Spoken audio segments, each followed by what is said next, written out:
yang cukup mencengangkan publik, yaitu pemakzulan Wakil Presiden Gibran Rakabuming Raka. Nah, sebelum kita masuk ke dalam pembahasannya, mungkin bisa diperkenalkan dulu namanya satu-satu. Mungkin bisa dimulai dari Pak, silakan. Saya Axel Gerabu. Saya Yohana Malva. Saya Bu Praing. Saya Pemilihan. Saya Stefan Nokteran Kankan. Dan saya Christine sebagai hostnya. Kalau begitu nih, sebelum kita mulai masuk ke dalam inti pembahasannya ya, kita mungkin harus tahu dulu apa itu pemakzulan. Mungkin ada yang bisa dijelaskan definisi pemakzulan itu seperti apa? Dari Paulus. Baik, ya. Pemakzulan ini akhir-akhir ini sering kita dengar ya. Sebelum ini juga dia sempat sempat booming di masanya Jokowi. Sekarang baru di booming lagi kembali terkait Wapres. Jadi pemakzulan dalam konstitusi kita tidak ditulis secara eksplisit atau secara gamblang terkait pemakzulan ini.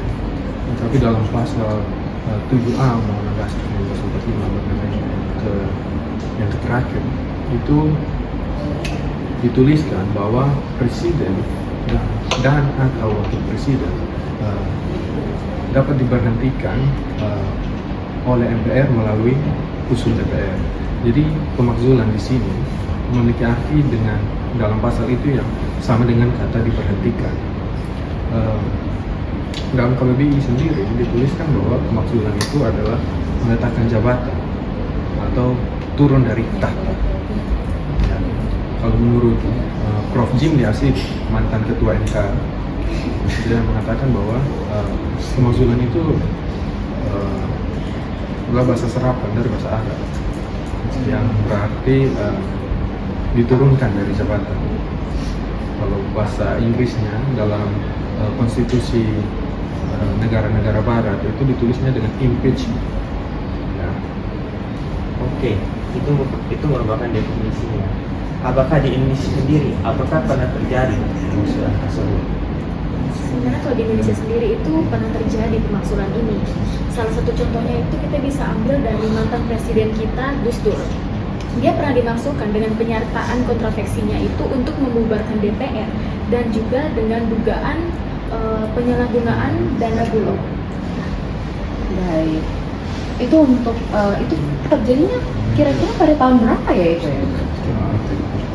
Kalau lihat dari tahunnya dari tahun 2001, itu tahun dimana dia lengser. Saat itu memang berhasil, pemakzulan ini berhasil ya, berarti bisa dibilang seperti itu. Ya. Nah, kalau kita lihat di internet, banyak media-media yang sudah menulis tentang pemakzulan Gibran Rakabuming Raka ini. Gitu. Salah satu contohnya itu ada dari Republik Merdeka, lalu ada dari BBC, lalu ada dari Tempo juga nih. Gitu. Mungkin bisa dijelaskan terlebih dahulu asal mula ataupun penyebab dari tiba-tiba kok bisa nih Wakil Presiden Gibran Rakabuming Raka ini diinginkan untuk diturunkan begitu atau dimaksudkan, mungkin bisa dijelaskan? Jadi permulaan kontroversial dari pemakzulan Gibran Rakabuming itu ini dia dimulai dari adanya putusan MK atas perubahan syarat untuk pencalonan capres dan cawapres, yang dimana syarat awalnya itu harus berusia 40 tahun atau lebih. Itu diubah menjadi harus berusia 40 tahun atau sudah sedang menjabat di negara, begitu. Dan di sini putusan MK ini kontroversial karena itu sangat menguntungkan Gibran, yang mana pada tahun itu dia masih berumur 36 tahun dan belum memenuhi syarat, seharusnya belum memenuhi syarat untuk menjadi cawapres. Oke. Terkait keputusan MK tadi, bisanya kalian sebutkan pasal yang mengatur tentang keputusan tersebut. Jadi keputusan yang dikeluarkan MK itu yang mengatur tentang hal tersebut itu ada di putusan MK nomor 90 PUU nomor 21/2023. Itu diatur dalam. Oke, baik, itu terkait asal usul ya, maksudnya bagaimana dan kenapa ada muncul ide bahwa waktu Presiden Gibran Rakabuming Raka ini harus dimaksulkan seperti itu. Kalau dari teman-teman sekalian nih, menurut teman-teman sekalian, apakah wakil presiden kita saat ini itu memang layak untuk dimaksulkan atau tidak? Begitu. Seorang presiden yang dapat dimaksudkan sebenarnya tergantung dengan apa yang diperbuatnya, dan dalam hal ini pastinya ada peraturan yang mengatur akan itu, dan peraturan yang diatur itu terdapat dalam Undang-Undang Dasar tahun 1945 pada pasal 7A, dan di situ terkait dengan syarat-syarat seorang presiden ataupun wakil presiden dapat dimaksulkan dari jabatannya. Nah, hal-hal atau syarat-syarat tersebut adalah yang pertama, seorang wakil presiden dan presiden dalam masa jabatannya terdapat perbuatan yang mencela, misalnya adanya tindakan korupsi, pembunuhan, dan juga tindakan-tindakan lainnya, dan ya tindak pidana. Dan juga yang kedua, jika memang terdapat perbuatan tersebut, berarti harus dibuktikan secara hukum oleh pengadilan agar hal tersebut dikatakan sah, pernah terjadi dan dilakukan oleh presiden dan wakil presiden yang sedang menjabat sekarang. Jika tidak, maka hal tersebut hanya argumen dan isu belaka saja. Berarti tidak sah dong untuk kita gugat hal ini dalam pemaksulan. Ya, itu menurut saya. Oke, baik. Tadi dari saudari Diva tadi mengatakan bahwa Gibran ini bisa dibilang dia tidak layak karena dia tidak melanggar pidana ataupun apapun pasalnya, dia tidak mungkin korupsi atau sebagainya, tidak ya.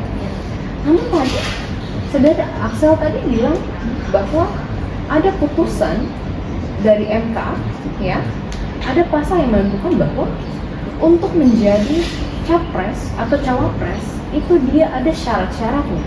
Tadi dikatakan minimal 40 tahun. Namun Gibran ini masih 36 tahun. Begitu. Lalu bagaimana? Oke, baik. Jadi di sini saya akan menjelaskan lebih terperinci lagi. Nah, bila kita kaitkan syarat-syarat dengan permasalahan yang terjadi dalam negara kita bisa melihat bahwa dalam aturan tersebut sudah dijelaskan bahwa hal itu terjadi pada saat masa pemerintahan presiden dan wakil presiden itu berjalan. Sedangkan kasus perubahan undang-undang pada Mahkamah Konstitusi itu sudah ada sebelum terjadinya pelantikan presiden dan wakil presiden. Jadi ini terjadi di luar dari masa jabatannya mereka. Sehingga itu menurut saya tidak dapat dikatakan sebagai pemaksulan, karena dalam masa jabatan Prabowo dan Gibran sekarang ini, terkhususnya Gibran, tidak ada perbuatan dia yang mencela seperti korupsi dan lain sebagainya. Sehingga menurut saya tidak fair bila dia terkena pemaksulan tersebut. Jadi menurut teman Diva, dia tidak layak untuk dimaksulkan. Iya. Karena putusan MK ini terjadi sebelum dia menjabat. Iya. Tapi kalau misalnya tidak ada putusan MK, dia tidak mungkin menjabat. Di mana putusan MK ini kontroversial karena ini putusan biasa, yang dimana ketua MK yang memutuskan putusan ini itu tidak lain adalah paman dari Gibran sendiri. Di sini bisa ditangkap bahwa di sini ada kepentingan pribadi dalam berpolitik, dan ini menyalahi yang namanya bertata negara yang sehat.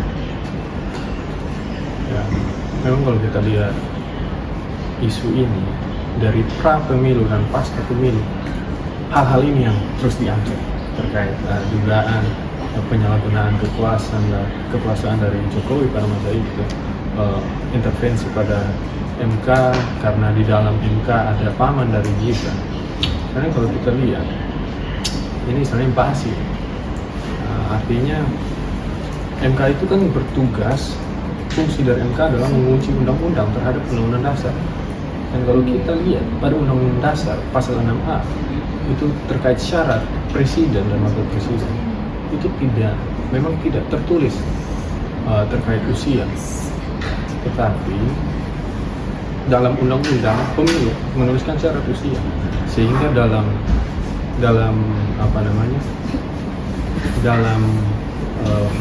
pengujian undang-undang pemilu di MK itu fair saja. MK memutuskan bahwa perubahan usia itu tidak memang tidak kontradiksi dengan Undang-Undang Dasar pasal 6A. Kalau kita lihat di sini kan lebih ke asumsi masyarakat. Kalau semua orang mau berasumsi, semua orang bisa berasumsi. Tapi kan apakah asumsi orang, satu orang, dua orang langsung memiliki kekuatan hukum? Tidak kan, semuanya ada mekanisme. Di mana pemaksulan itu ada mekanismenya. Di mana memang harus melalui pengadilan, yaitu MK, harus ada putusan yudisial baru bisa naik ke forum politik, di mana masyarakat tidak bisa berasumsi karena harus menunggu ada pelaksanaan perkara di MK dan ada putusan bahwa menurut MK itu final, putusannya mengikat dan final terkait memang ada tindak pidana yang dilakukan oleh Gibran tersebut baru bisa dimaksudkan. Kalau semua orang mau dimaksudkan, kan ini negara hukum, semua penyelenggaraan negara harus berdasarkan hukum atau undang-undang yang berjalan, sehingga kemauan orang tidak bisa semuanya dapat diambil untuk menjalankan lembaga negara. Karena demokrasi memang negara ini bentuknya demokrasi, tapi demokrasi dalam hukum tata negara itu merupakan corak pemerintah, sedangkan yang menjadi dasar dari negara itu adalah negara hukum. Baik, jadi saya akan menambahkan dari apa yang disampaikan oleh saudara Umbu tadi. Kita berbicara tentang pemilu yang telah dilaksanakan. Nah, bila kita lihat pemilu yang sudah berjalan ini dan mereka dilantik Prabowo dan Gibran itu berdasarkan suara terbanyak dan berdasarkan musyawarah yang ada di negara kita ini. Jadi otomatis itu merupakan keputusan bersama bahwa mereka berdua layak menjadi presiden dan wakil presiden. Dan bila lolos sampai pelantikan, berarti sudah ada mekanisme dan prosedur-prosedur yang mereka jalankan sehingga dikatakan layak. Benar dikatakan bahwa jika hanya 1 dan 2 oknum saja yang berbicara bahwa ada pelanggaran kode etik yang dilanggar, tidak menutup kemungkinan bahwa semua orang pun berpendapat hal yang sama. Bahkan suara terbanyak pun yang harus didengar karena berdasarkan pemilihan mereka menang. Untuk itu menurut saya tidak ada alasan yang kuat untuk seorang Gibran dilengsarkan dari jabatannya. Jadi tadi menurut saudara Diva itu dia belum layak untuk dilengsarkan dan dia memang layak untuk naik karena dia dipilih berdasarkan suara rakyat. Jadi begini, di sini tidak membahas soal suara rakyat ya, bukan soal layak atau tidak layak menjadi presiden atau pilpres. Di sini apakah Anda naik itu sesuai dengan peraturan undang-undang yang berlaku atau tidak? Memang betul peraturan perundang-undangannya lah berlaku kan? Ya. Tapi dalam pembuatan peraturan perundang-undangan itu banyak kontroversi yang terjadi. Karena itu sangat itu suatu kesalahan yang besar sekali yang dianggap tidak fair dalam berpolitik. Ya, dalam kontroversial pembuatan undang-undang tersebut sudah ada penjelasan dari Mahkamah Konstitusi bahwa isu tersebut tidak benar, tidak ada mungkin intervensi dari Presiden ke-7 pada saat itu tidak terbukti secara hukum. Nah, sedangkan bila kita mau mengusut kasus ini, pastinya harus ada bukti secara resmi dari pengadilan atau dari Mahkamah Konstitusi yang menyatakan bahwa benar hal ini terjadi dan ada pelanggaran yang terjadi sehingga dia patut untuk dilengsarkan dari jabatannya. Memang tidak terbukti untuk Gibran ya. Tapi untuk pamannya itu dia terbukti melanggar kode etik. Dan dia ingin diturunkan dari ketua MK. Dan posisinya sebagai ketua MK di situ. Pelanggaran. Ya, memang ketika dilihat, memang paman ya, di sini kita sebut paman Gibran, tapi dalam bernegara dia adalah ketua MK ya. Artinya dia memang terbukti melanggar kode etik. Tapi kita lihat kembali, apakah pelanggaran kode etik itu sama dengan pelanggaran hukum? Tidak kan? Pelanggaran kode etik itu bukan sebuah pelanggaran hukum. Sehingga putusan yang diciptakan itu juga bukan dari pamannya saja atau ketua MK saja. Karena itu keputusannya diambil oleh majelis MK. Sehingga putusannya itu tetap bersifat final dan mengikat. Kecuali dapat dibatalkan, kecuali memang terbukti ada pelanggaran hukum di dalamnya. artinya batal demi hukum. Tetapi dalam hal ini tidak terbukti bahwa dia melakukan pelanggaran hukum, walaupun hanya pelanggaran kode etik. Kalau dalam pelanggaran kode etik itu tidak memiliki memiliki power untuk membatalkan sebuah putusan MK. Dari tadi kita sudah mendengar mulai dari sejarah, asal mula, hingga putusan MK. Nah, di tahun 2025 ini, mekanisme untuk seorang wapres bisa dimaksulkan itu bagaimana? Dan apakah memungkinkan dengan kondisi politik saat ini? Keputusan MPR untuk memberhentikan presiden dan atau wakil presiden itu sekurang-kurangnya harus dihadiri oleh 3/4 anggota MPR dan disetujui oleh 2/3 anggota MPR itu sendiri. Oke, baik. Kalau begitu, kita langsung saja nih. Kalau saya boleh tahu, kesimpulan yang bisa kita dapat dari seluruh pembahasan yang tadi sudah kita lakukan ya, mungkin bisa dijabarkan, bisa dijelaskan, atau mungkin disebutkan saja nih, setuju atau tidak dengan pemakzulan wakil presiden kita saat ini, Gibran Rakabuming Raka. Ini bisa dimulai? Kalau mungkin dari saya setuju atas pemakzulan Gibran Rakabuming ini, dikarenakan dari awal dia sebelum naik dia mencalonkan diri sudah ada yang namanya kecurangan, yang dimana itu menyalahi ketatanegaraan yang sehat. Bagaimana kita berpolitik dengan sehat, sudah ada kecurangan di situ dan ada bukti. Dan menurut saya di situ cacat secara legitimasi politik atas jabatan itu. Dan untuk memperbaiki kecacatan itu ya kita harus memotongnya dengan cara menurunkan wapres Gibran. Oke, baik.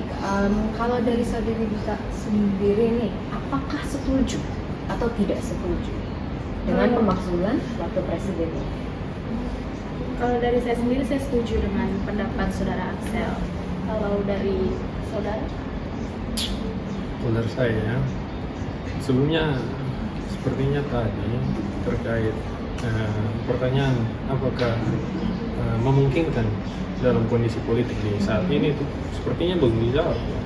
Jadi kalau kita lihat memungkinkan atau tidak, kalau dalam kondisi politik sekarang sepertinya sulit, karena kalau kita lihat dia harus dimulai dari DPR.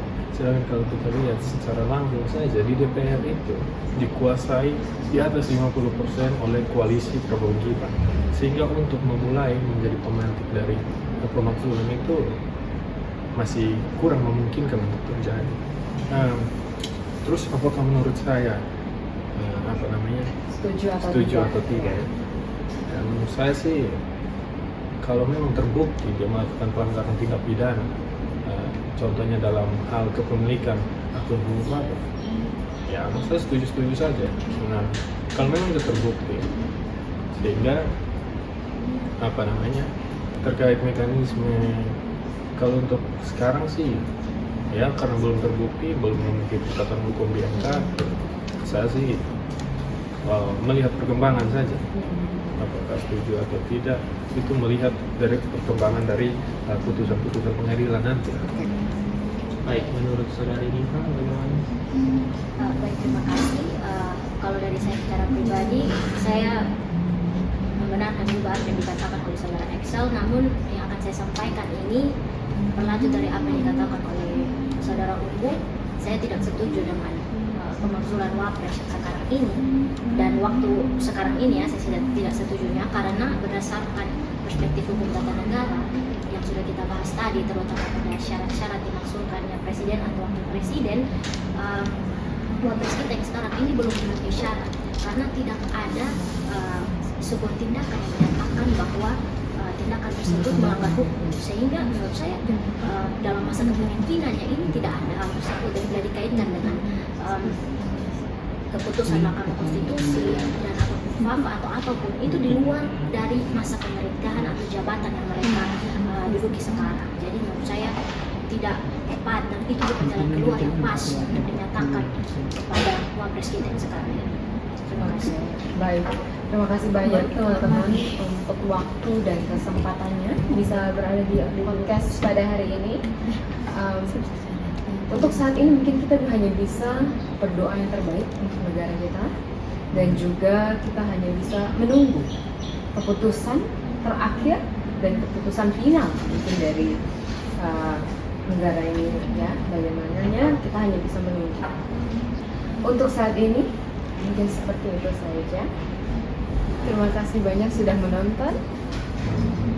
Kami pamit undur diri. Terima kasih.